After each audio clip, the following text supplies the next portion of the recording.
எனவே குடும்பத்துக்காக செலவழிப்பது என்பது நாம் மகிழ்ச்சியாக சந்தோஷமாக செய்ய வேண்டிய ஒரு விஷயம். நபி அவங்க சொன்னாங்க, தீனாருன் அன்ஃபக்தஹு ஃபீ சபீலில்லாஹ், அல்லாஹ்வுடைய பாதையில் நீங்கள் செலவு செய்த ஒரு தீனார்.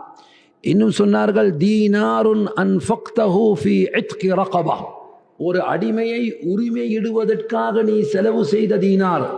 வதீனாருன் அன்ஃபக்தஹு லிமிஸ்கீன், ஒரு மிஸ்கீனுக்காக நீ செலவு செய்த ஒரு தர்மம். பிறகு சொல்கிறார்கள், தீனாருன் அன்ஃபக்தஹு ஃபீ அஹ்லிக், உன் குடும்பத்துக்காக நீ செலவு செய்த ஒரு தீனார். இதிலெல்லாம் எது சிறந்தது தெரியுமா? சொன்னாங்க, தீனாருன் அன்ஃபக்தஹு ஃபீ அஹ்லிக், உன் குடும்பத்துக்கு நீ செலவழித்த செலவழிப்புன்னு சொன்னாங்க. இப்போ சிலர்கள் பார்த்தீங்கன்னா தர்மம் செய்கிறதுல அவர் பெரிய வல்லவர், ஆனால் பொண்டாடி போல குட்டியை பார்க்குறதுல கஞ்சத்தனம்.